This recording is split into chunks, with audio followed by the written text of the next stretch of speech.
কয়েকটি রাজনৈতিক দল তারা পালন করেনি, কিন্তু জনগণ এর পুরস্কার দিয়েছে। যখন অবাধ সুষ্ঠু নির্বাচন হয়েছে তখন বিএনপিকে মানুষ ভোট দিয়েছে দেশনেত্রী বেগম খালেদা জিয়ার নেতৃত্বে, এবং ভোট দিয়ে আবারও গণতন্ত্রের পথ চলা শুরু হলো। আবারও আমরা ফিরে পেলাম বাক স্বাধীনতা, আবারও আমরা ফিরে পেলাম আমাদের রাষ্ট্রকে অন্যের আধিপত্যের হাত থেকে মুক্ত করে রাখার, সুরক্ষা করার মন্ত্রণা। এই করেই দেশ এগিয়ে চলল। কিন্তু ওই যে বারবার বলেছি, কুচক্রীরা কখনোই বসে থাকে না, চক্রান্তকারীরা কখনোই বসে থাকে না। তারা নানা চক্রান্ত ষড়যন্ত্রের মধ্যে দিয়ে টার্গেট করে শুধু জাতীয়তাবাদী শক্তিকে।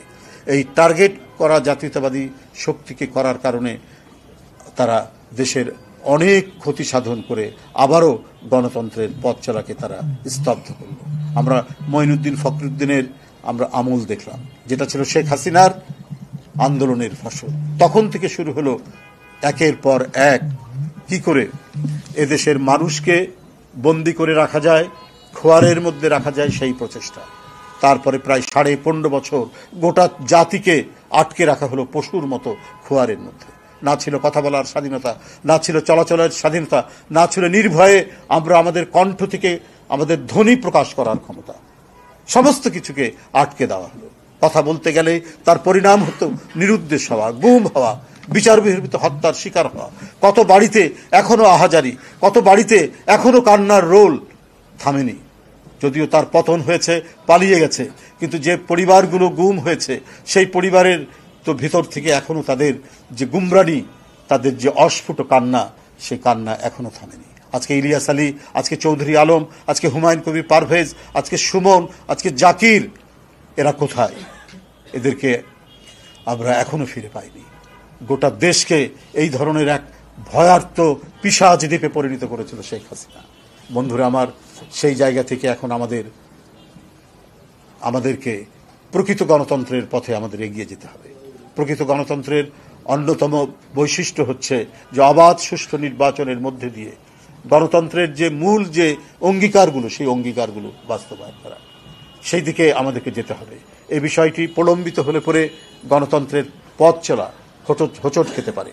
সেই কারণে আজকে সকল গণতন্ত্রকামী শক্তি যারা এই ভয়ঙ্কর দানব শেখ হাসিনাকে পরাজিত করেছে, প্রত্যেকেরই কর্তব্য হচ্ছে যে আমাদের রাষ্ট্রীয় গণতন্ত্রের বিকাশ, সামাজিক গণতন্ত্রের বিকাশ সাধন করতে হলে আমাদেরকে অবাধ সুষ্ঠু নির্বাচন এবং এর সাথে যতটুকু সংস্কার সম্ভব সেইগুলো করতে হবে। আর সংস্কারের জন্য তো আন্দোলন, সংগ্রাম, স্লোগান তো বন্ধ থাকবে না। জনগণের জন্য যা কল্যাণকামী, জনগণের জন্য যা অপরিহার্য, সেটার দাবি তো থাকবেই। এই দাবিগুলোর সাথে রাজনৈতিক দলের একটা মিথস্ক্রিয়া, একটা ইন্টারাকশনের মধ্যে দিয়েই তো আমাদের সংস্কারগুলো বিবর্তিত হবে, এটা এগিয়ে যাবে এবং আমরা সত্যিকার অর্থেই একটি গণতান্ত্রিক সমাজ, একটি মানবিক সাম্যের সমাজ আমরা প্রতিষ্ঠিত করতে পারব। আমরা ন্যায় বিচার ভিত্তিক একটি সমাজ আমরা প্রতিষ্ঠিত করতে পারব। এখানে নির্ভয়ে মানুষ, প্রতিটি মানুষই হবে ইন্ডিপেন্ডেন্ট, স্বাধীন এবং শক্তিশালী।